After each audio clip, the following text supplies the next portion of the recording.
Hi everyone. Thanks so much for tuning in to attend my talk. I'm Nathan Van Venskoten, and today I'm going to tell you about the multi-region capabilities of CockroachDB. CockroachDB is a resilient, strongly consistent, distributed SQL database. We published an overview of the system's architecture here at Sigmod 2 years ago. This year, we published a detailed exploration of how CockroachDB enables global applications. Let's start with the why. Today's economy is increasingly dominated by multinational companies with global user bases. This places new demands on technology stacks, and the database is no exception. Database systems have traditionally been confined to a single geographic location, but this is insufficient when servicing a multi-region application. High cross-region latencies cause a severe performance penalty when data is served to a user from remote regions. Natural disasters, hardware failures, and misconfigurations have caused data center and even region-wide failures. And they've made it clear that relying on a single data center to store and serve application state is likely to result in service unavailability. Finally, privacy regulations like GDPR place strict requirements on where data can and cannot reside. Consequently, companies are turning to multi-region databases in an attempt to ensure low latency, high availability, and compliance with regulation. However, even with a multi-region database, achieving all three of these goals is extremely challenging. The challenges stem from the fact that these offerings do not provide useful abstractions that make these concepts easy to reason about and easy to deploy. These systems require administrators to carefully reason about performance and availability. They also mandate invasive modifications to app logic to include region awareness and work around limited forms of transactions and weaker consistency levels. Let's take a look at a motivating example to help make these challenges concrete. We'll start with a fictional ride-sharing company called Mover, who starts with a single region application and database stack. All of their data is currently stored and accessed from one geographic location. Mover's business has expanded across the globe, and they want to transition to a multi-region tech stack to give their customers outside of the eastern United States a better experience. The company faces a number of challenges when expanding their application's footprint across the United States and internationally. Partitioning allows for low latency access and data domiciling for their users table, but the schema must be modified to add a partitioning column. This preserves low latency access, but it comes with some costs. For instance, it's no longer feasible to enforce the uniqueness of email addresses within this table without compromising on performance and compliance. Their application logic must also be modified to associate the partitioning attribute with each identifier, and then use this column whenever accessing the database. The promo codes table has a different problem, since promo codes can be used in any region, and so partitioning does not work. But we need to put the leader for this data somewhere, even though there is no locality of access. So Mover is forced to compromise on either read latency from all other regions, or else consistency when accessing this non-localized data. Finally, depending on the chosen replication strategy, the global database could lose availability if a single region suffers an outage. In our paper, we introduced first-class multi-region abstractions built into CockroachDB that aim to simplify the process of developing multi-region applications. The first abstraction is a geographic region. Each region contains one or more zones. The second is survivability goals. These goals describe the types of failures that can occur without rendering data unavailable. Once a goal is stated, Cockroach will redistribute data and reconfigure quorum sizes transparently to adhere to that goal. The third abstraction is table locality. This per table configuration denotes the expected access patterns for the table. Will it be accessed primarily from a single region or from all regions? If multiple regions, do individual rows have affinity to specific regions? This controls which portions of the distributed database are optimized for access from a given region, while maintaining the abstraction of a single logical database. Expressing these goals and access patterns declaratively allows Cockroach to continue to provide strong, serializable transactions, even when data is spread across the globe. These abstractions are supported with new SQL syntax that integrates seamlessly with existing SQL DDL statements.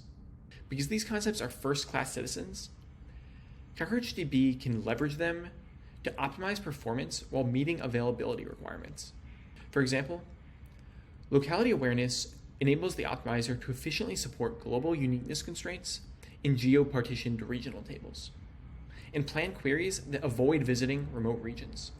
CockroachDB also utilizes different transaction management protocols that are optimized for different table access patterns, including a novel protocol for global tables that supports low latency, consistent reads from all regions, while minimizing blocking during read-write contention, all by exploiting semi-synchronized clocks. To use a multi-region CockroachDB cluster, developers need not change their application, but only select appropriate regions, survivability goals, and table localities for their database. So let's return to Mover in our motivating example. Using CockroachDB's multi-region abstractions, Mover is able to retain the performance, flexible schema design, and operational simplicity of their single region database. They do this by declaring a survivability goal for their database and table localities for each of their tables. Notice here that their users table is declared as regional by row. This provides fast read and write access to a user from that user's local region. Likewise, the promo codes table is declared as global. This provides fast read access from all regions. Notice also the absence of application code changes. Locality awareness is limited to the database itself. So what are the mechanisms under the hood that power these abstractions? For many listening, I'm sure that's the part you're most interested in. In the paper, we explore changes to the SQL layer, online schema changes, placement configuration, locality awareness and the query optimization, row-level data homing, non-voting replicas, stale reads, and a read-optimized transaction protocol. We evaluated these changes on a suite of multi-region benchmarks.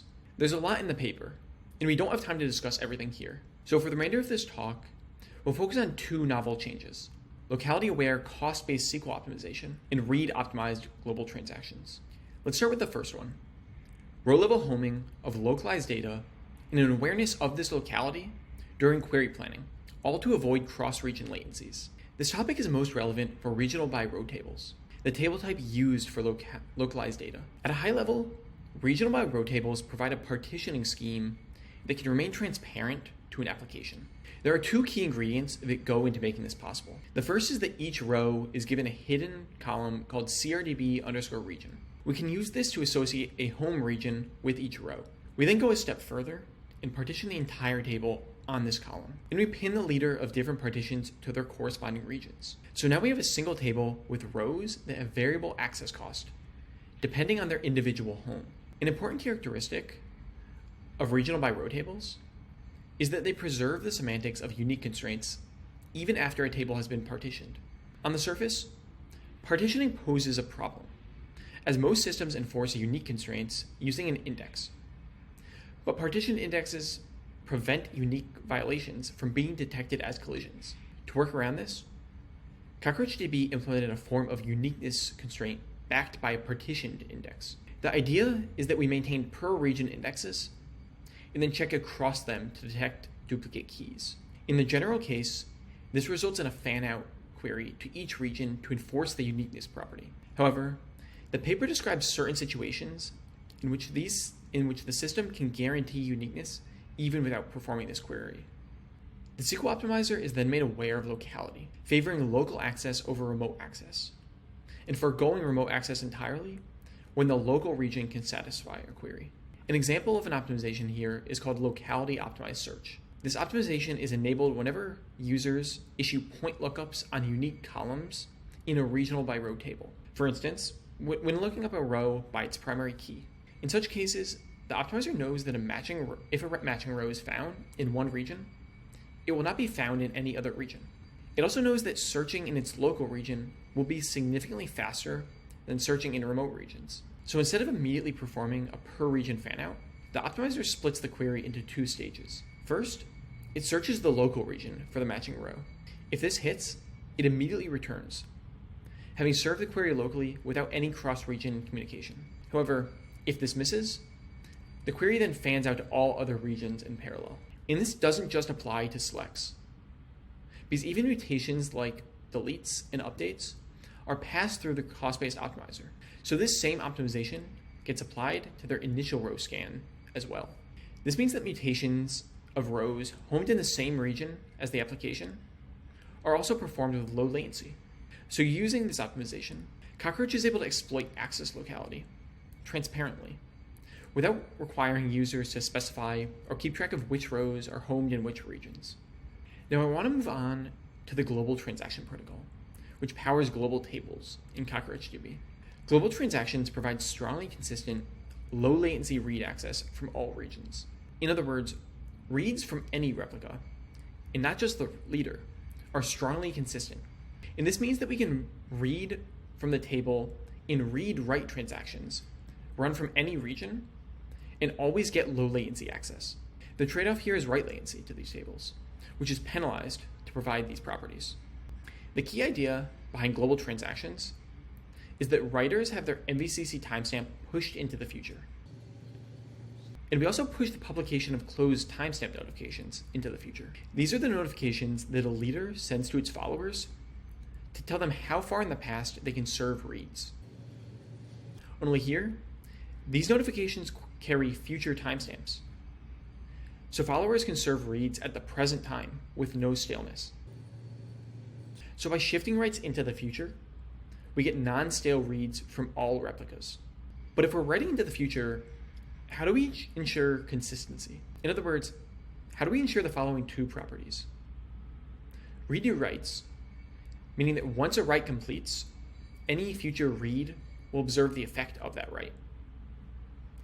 And monotonic reads, meaning that once a read completes, any future read will observe the same or later value. Here's where clocks come into play. To ensure redo writes, we introduce a concept called commit wait. Commit wait is a delay that writes perform after committing, but before acknowledging that commit. This is a variation of what Google Spanner does to ensure external consistency. While writes to normal tables in Cockroach don't need a commit wait, writes to global tables do. To ensure monotonic reads, we extend an existing concept in Cockroach called the read uncertainty interval. A read's uncertainty interval is an interval above its read timestamp, equal in size to the maximum clock offset between any two nodes. If a read observes a write in its uncertainty interval, it usually bumps its read timestamp above the write and immediately retries. However, if it observes a write in its uncertainty interval that's in the future of its own local clock, it bumps its timestamp and waits until that timestamp is below the present time before retrying. So this means that the maximum time a read will ever have to wait to coordinate with a write is equal to the clock synchronization offset. This is an improvement over schemes that use locking to ensure linearizability, because not only is this blocking less than the global communication latency, but it's also something we can continue to drive down with improved clock synchronization. So that was a brief overview of two of the architectural enhancements in CockroachDB that power the high-level multi-region features.